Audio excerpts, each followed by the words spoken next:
और रशिया ने एक ऐसा खतरनाक हथियार बनाया है जो कि परमाणु बम से भी 1 लाख गुना ज्यादा खतरनाक है। 1 लाख गुना, बस ऐसे ही नहीं, सुनो इसके बारे में पहले। ये असल में 1 लाख गुना खतरनाक है। एक ऐसा वेपन जो कि समुद्र में सुनामी क्रिएट कर सकता है। सोचने में बड़ा अजीब लगता है कि बस ये 20 मीटर लंबा वेपन तो इस समुद्र के सामने वाले शहरों को गायब कर सकता है अपने 2-2 किलोमीटर ऊंचे सुनामी से। जैसे हमारी दुनिया आगे बढ़ रही है, बहुत एग्रेसिव प्रकार के वेपन हथियार बनते जा रहे हैं। और रशिया के इस वेपन का नाम है पोसाइडन। और ये रशिया किस देश का कोस्ट लाइन गायब करने के लिए बनाई हो तो आप गेस कर ही पा रहे होगे, अमेरिका। और किसको? पोसाइडन तो बनाया गया था न्यूयॉर्क और बाकी कई जगहों को।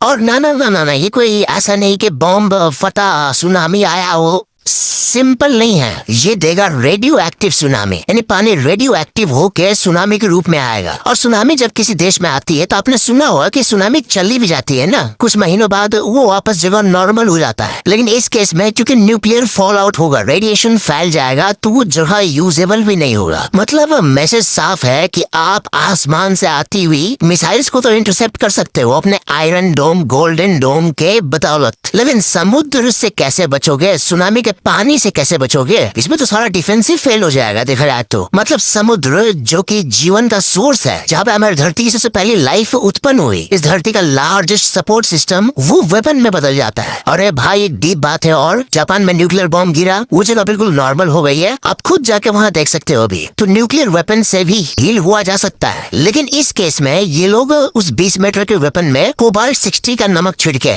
एक रेडियो एक्टिव एलिमेंट जो कि ये इंश्योर करेगा कि अगर किसी जगह पे इस वेपन को चला दिया गया, जैसे कि न्यूयॉर्क, और पूरे न्यूयॉर्क पे सुनामी आ गया और पूरा रेडियो एक्टिव फॉल आउट हो गया, तो वो जगह 100 साल तक यूजेबल नहीं रहेगी। यानी इसमें रेडियो एक्टिव कोबाल्ट 60 का नमक भी डाला जाता है। देसी भाषा में बोले तो अब ये फैक्ट देखो, इस दुनिया की 40% आबादी, ऑलमोस्ट धरती की आधी आबादी कोस्ट लाइन में ही रहती है, यानी समुद्र के किनारे 100 किलोमीटर के अंतराल। तो दुनिया की 40% आबादी को एक खतरा पहुंचा सकती है। और दुनिया का 90% ट्रेड, बिजनेस सी समुद्र के थ्रू होता है। और विश्व का 70% ऑक्सीजन गैस समुद्र से ही आता है। और ये वेपन समुद्र को ही पूरा दूषित कर देता है। मतलब ये कि न्यूक्लियर सुनामी वाले वेपन्स को बंद करो भाई। लाइक सब्सक्राइब जरूर करना।